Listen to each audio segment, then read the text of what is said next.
Aquí estamos de nuevo, queridos amigos de Mater Mundi, con el capítulo 28, con la segunda parte del capítulo 28 de este libro, Comprender las Escrituras. Hola, Jaime. Hola, Beatriz. ¿Qué tal? Pues muy bien, la verdad. Como siempre, pues con ganas de empezar el programa.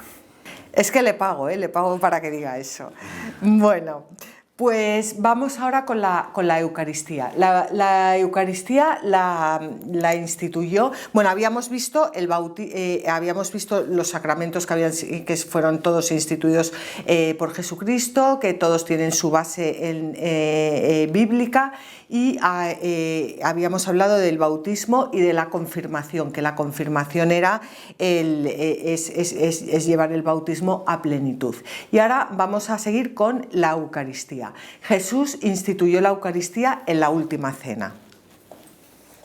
Mientras cenaban, Jesús tomó pan y, después de pronunciar la bendición, lo partió. Se lo dio a sus discípulos y dijo: «Tomad y comed, esto es mi cuerpo». Y tomando el cáliz y habiendo dado gracias, se lo dio diciendo: «Bebed todos de él, porque esta es mi sangre de la nueva alianza, que es derramada por muchos para remisión de los pecados. Os aseguro que desde ahora no beberé de ese fruto de la vid, hasta aquel día en que lo beba con vosotros de nuevo en el reino de mi Padre». Pues fijaos, la Eucaristía es un sacrificio de acción de gracias en el que el sacrificio de Cristo en la cruz es siempre representado. Solo hay una Eucaristía, la que celebró nuestro Señor Jesucristo, nada más. Cuando nosotros participamos en la Eucaristía, estamos participando en una Eucaristía, nada más, solo hay una, nada más. Nosotros participamos en esa cuando vamos a misa.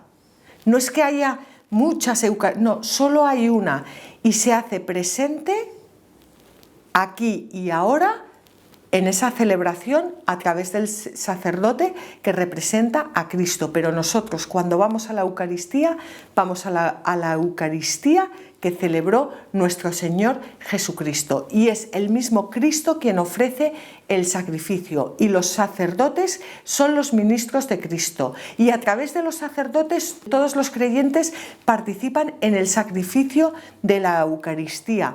Pero de esa única Eucaristía, y en ella ofrecen a Dios el Cordero Pascual y se ofrecen a sí mismos con ella. O sea, en la Eucaristía yo ofrezco el único sacrificio que me salva, que es el sacrificio de nuestro Señor Jesucristo, y además me uno a ese sacrificio, ofrezco mi vida y con ello se lo ofrezco a Dios. Y eso es lo que nos salva. Que eso es lo que decíamos antes en el capítulo de San Pablo. Eso es lo que a mí me salva. Y eso vivido bien nos lleva a hacer muy buenas obras. Pero eso vivido bien. Y no nos salvan nuestras obras, nos salva Jesucristo, nos salva el sacrificio de Cristo. Y por eso es la Eucaristía es una acción de gracia, en la que actualizamos ese sacrificio que nos salva. El mismo Jesús enseñó que el pan y el vino consagrados son verdaderamente, y no solo simbólicamente, sino verdaderamente su cuerpo y su sangre. Jesús les dijo: en verdad os digo que si no coméis la carne del Hijo del Hombre y no bebéis su sangre, no tendréis vida en vosotros. El que come mi carne y bebe mi sangre tiene vida eterna, y yo le resucitaré en el último día, porque mi carne es verdadera comida y mi sangre es verdadera bebida. El que come mi carne y bebe mi sangre permanece en mí y yo en él. Igual que el Padre que me envió vive y yo vivo por el Padre, así aquel que me come vivirá por mí.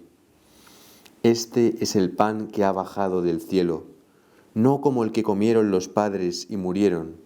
Quien come este pan vivirá eternamente. Claro, pero aquí lo que es muy importante, Jaime, es que el que come el pan, el que come el pan de Cristo, el que come su pan, pero ya hemos visto que en otros programas que la Eucaristía se divide en dos partes. Tenemos la liturgia de la palabra, la misa, la liturgia de la palabra y luego la Eucaristía. Entonces, el que come mi pan significa el que está en comunión con mi palabra. O sea, el que primero comulgas con la palabra y después comulgas con el cuerpo de Cristo. O sea, no puedes comulgar con el cuerpo de Cristo y no comulgar con la palabra, porque eso te lleva pues a vivir una doble vida que en último término, o sea, es que eso no es comulgar, eso es anticomulgar. O sea, entonces, comulgar es vivir en comunión con Cristo, con su palabra, con su vida, acoger su salvación. Por eso, una persona que voluntariamente no vive en comunión con Cristo no puede comulgar porque se está condenando, porque la comunión te da fuerzas para seguir viviendo en comunión con Cristo. Y si hay cosas que haces mal, entonces acudes al sacramento de la penitencia, pero para volver a la comunión con Cristo. Yo esto lo quería dejar claro porque muchas veces te dicen y yo comulgo porque me da la gana aunque esté en pecado. No, la comunión se comulga se comulga porque uno vive en comunión con Cristo. Y yo creo que esto es algo que es muy, muy importante de dejar claro. Bueno, pues esta doctrina que el pan y el vino se convierten en el verdadero cuerpo y en la verdadera sangre de Jesucristo se conoce como la transubstanciación. La transubstanciación es una palabra latina que significa que la substancia del pan y del vino, transubstanciación, que la sustancia del pan y del vino se convierten en la sustancia del cuerpo, de la sangre de Jesucristo, que está realmente presente en el altar. Bueno, pues este es el sacramento de la Eucaristía. Luego, el del día a día, como decíamos, tenemos el sacramento de la penitencia. El bautismo nos borra todos los pecados, hasta el punto de que si yo, por ejemplo, soy la mayor pecadora del mundo y llego a los 60 años y me bautizo, vamos, como si no hubiera hecho nada en mi vida. Lo que pasa es que igual no llego a los 60 años, entonces mejor me bautizo antes. Pero el bautismo borra todos los pecados del mundo, pero seguimos teniendo las consecuencias del pecado y por eso seguimos pecando, incluso después del bautismo, incluso después de la confirmación. Y Jesús, ¿qué hace? Pues nos regala el sacramento de la penitencia. El sacramento de la penitencia lo instituye Jesucristo y lo que hace es que transfiere todo su poder y toda su autoridad sin guardarse absolutamente nada para él, a sus apóstoles, a sus discípulos, incluyendo la autoridad para perdonar los pecados. Esa autoridad la tienen los sacerdotes, el sacerdocio sacramental. Los sacerdotes pueden, por voluntad de Cristo, perdonarnos los pecados en nombre de Jesucristo, que es quien nos los perdona realmente. Dicho esto, sopló sobre ellos y les dijo: recibid el Espíritu Santo. A quienes les perdonéis los pecados, les son perdonados. A quienes se los retengáis, les son retenidos. Bueno, pues fijaos cómo es el mismo Jesucristo el que transmite su autoridad para que los sacerdotes puedan, en el sacramento de la confesión, perdonarnos los pecados en nombre de Jesucristo. A nosotros siempre nos han enseñado que hay dos tipos de pecados, el pecado mortal y el pecado venial. El pecado mortal es para cometer un pecado mortal hay que querer cometerlo libremente, saber que se está cometiendo, etcétera, etcétera. El pecado mortal se llama mortal porque rompe radicalmente nuestra relación, nuestra comunión con Dios. Si uno no está en comunión con Dios, pues no tiene la vida de Dios, ¿no? y a ese hay que acudir a la confesión. Y luego tenemos el pecado venial, que no rompe nuestra relación con Dios, pero la daña. Cuando uno peca mortalmente, es obligatorio ir al sacramento de la confesión, pero cuando uno comete pecados veniales es aconsejable ir al sacramento de la confesión, muy aconsejable, y además esos pecados también se borran pues en la comunión, claro, si uno está en gracia, se borran con el ayuno, se borran leyendo la Biblia, se borran haciendo obras de caridad, se borran haciendo obras de misericordia, pero sobre todo, o sea, pero también es importante acudir al sacramento de la penitencia. Fijaos lo que dice Santiago en su carta. Así pues, confesaos unos a otros los pecados y rezad unos por otros, para que seáis curados. La oración fervorosa del justo puede mucho. Pues eso, la oración fervorosa del justo puede mucho. Por lo tanto, el sacramento de la penitencia perdona los pecados mortales, perdona también los pecados veniales que pueden también ser perdonados de otras formas, pero que conviene ir al sacramento de la penitencia. Y luego es muy importante rezar unos por otros, porque el rezar por otras personas también sana a las personas. Es que tenemos un montón de medios a nuestro alrededor. ¿Y cuántas personas se van a confesar? ¿No habéis oído hablar de personas? Llevaba 20 años sin confesarse, llevaba 10 años sin confesarse, llevaba 30 años sin confesarse. Bueno, pues cuando subamos al cielo veremos cuántas oraciones hay detrás de esa persona para que se confiese. Bueno, pues Jesús transmite su autoridad a los apóstoles para perdonar los pecados, para retener los pecados, y por eso la Iglesia tiene el sacramento de la confesión. Y la confesión solo la puede llevar a cabo un sacerdote de la Iglesia para perdonar los pecados en nombre de Cristo. Tenemos otro sacramento, que es el sacramento de la unción de enfermos. El sacramento de la unción de enfermos. Vamos a seguir leyendo la carta de Santiago. ¿Está enfermo alguno de vosotros? Que llame a los presbíteros de la Iglesia y que oren sobre él, ungiéndole con aceite en el nombre del Señor. Y la oración de la fe salvará al enfermo, y el Señor le hará levantarse, y si hubiera cometido pecados, le serán perdonados. La unción de enfermos es un sacramento impresionante. ¿Cuántas veces también hemos oído que a una persona que está muy mal se le da la unción de enfermos y esa persona sana? La unción de enfermos ayuda a sanar el alma y muchas veces el cuerpo también, muchísimas veces.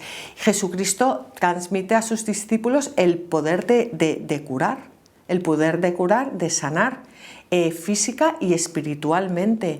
Y ungir con aceite, sabéis que siempre formó parte del ritual de la curación. Y expulsaban muchos demonios, y ungían con aceite a muchos enfermos y los curaban. Expulsaban muchos demonios y ungían con aceite a muchos enfermos y los curaban. Es que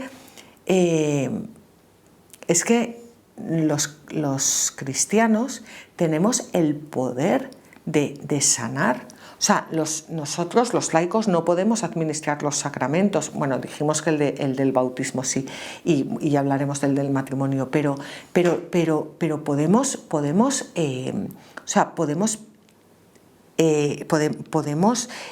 expulsar demonios. Jesús nos ha dado ese poder. Y podemos rezar unos por otros y podemos ayudar a las personas a sanar física y espiritualmente. Es que es impresionante, pero es impresionante. Bueno, pues la Iglesia continúa ejerciendo este poder curativo a través de la unción de enfermos. La unción de enfermos, el sacramento lo tiene que administrar un sacerdote. Y no debemos olvidar que muchas veces ocurre también la sanación física, sobre todo cuando Dios quiere. San Pablo, que tenía fama de curar a muchas personas y que llegó a resucitar a un muerto, que sepamos, pero que seguro que a muchos más, no fue curado. Cuando San Pablo le dice al Señor que aparte de que le libre de ese aguijón, Cristo le dice, te basta mi gracia, Pablito, te basta mi gracia. Así que no siempre nos tiene que sanar de todo. Hay veces que Jesucristo permite la enfermedad porque esa enfermedad nos va a sanar espiritualmente.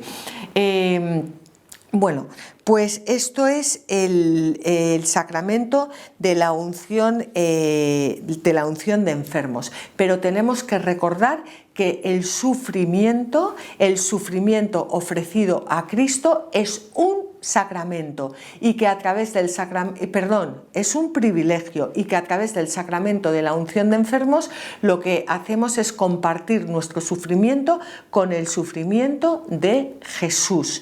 Sufrir de la mano de Cristo, aunque ya sé que puede parecer una burrada a los ojos del mundo, es un privilegio, y cuando estamos cercanos a la muerte, este sacramento nos prepara para afrontar la lucha final con la fortaleza y con la gracia. Y ya pasamos al último sacramento. El último sacramento, no pasamos al último sacramento, perdón, pasamos al sacramento del orden sacerdotal y luego nos queda el sacramento del matrimonio.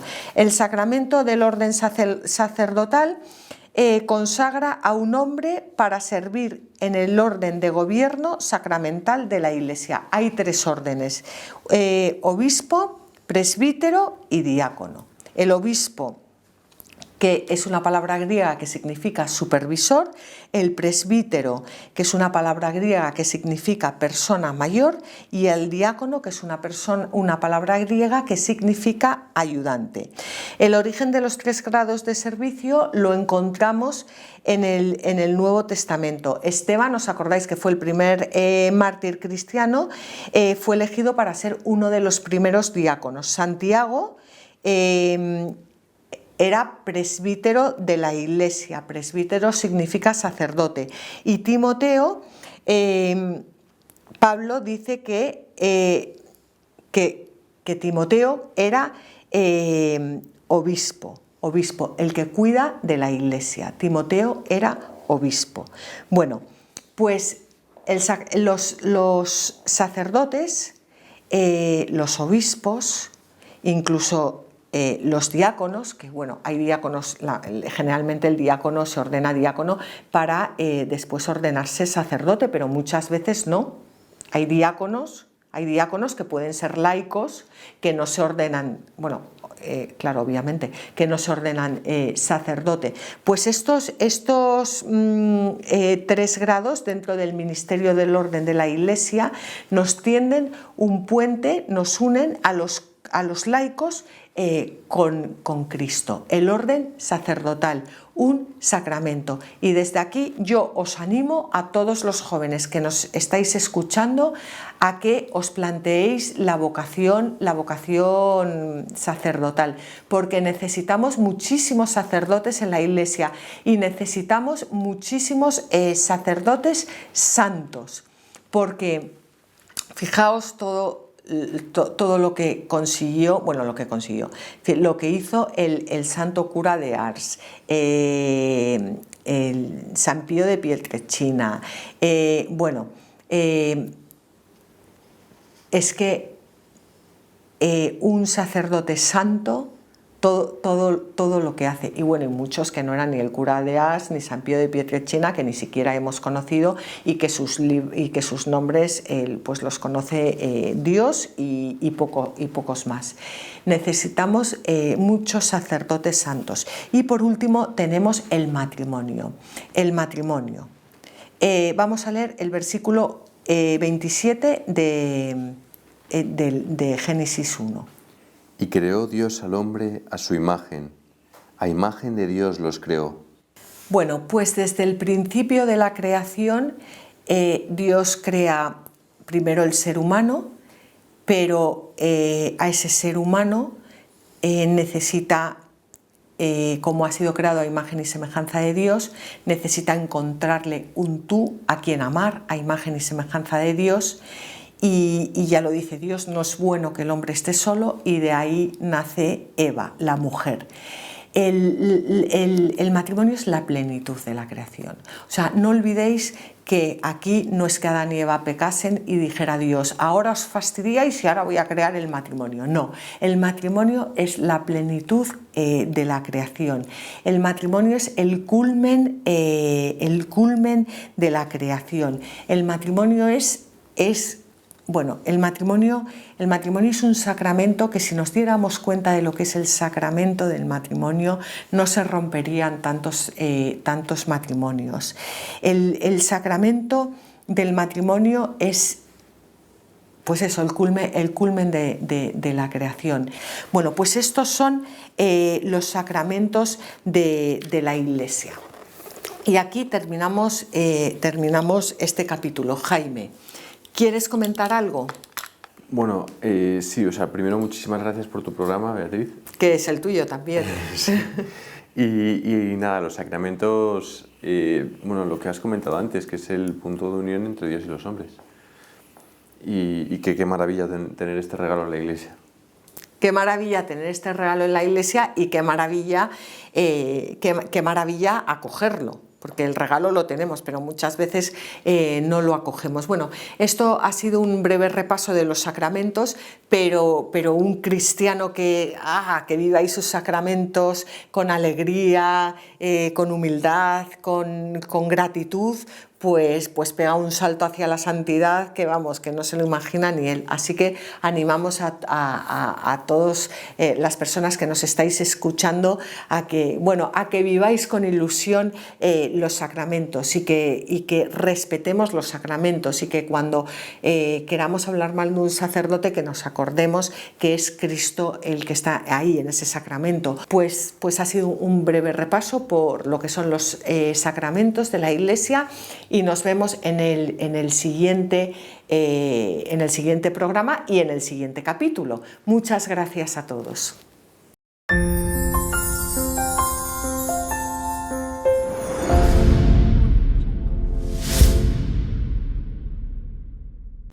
Mater Mundi no es una asociación, Mater Mundi es una familia que se dedica a compartir el Evangelio y las maravillas que Dios ha hecho en la vida de tanta gente. Te lo digo a ti, que ya tienes experiencia del bien tan impresionante que hacen estos vídeos. Cuántas historias de sanación interior, cuántas historias de conversión, cuántas veces tú te has sentido más cerca de Dios gracias a este material que está llegando a tu casa. Por eso te pedimos que nos ayudes a seguir realizando esta tarea de llevar el Evangelio. Aquí abajo aparecen todos los datos a través de los cuales tú puedes seguir colaborando económicamente para que tantos voluntarios de esta asociación, de esta familia de Mater Mundi, puedan seguir trabajando y llevando su Evangelio a todos los rincones. Muchísimas gracias por colaborar con nosotros.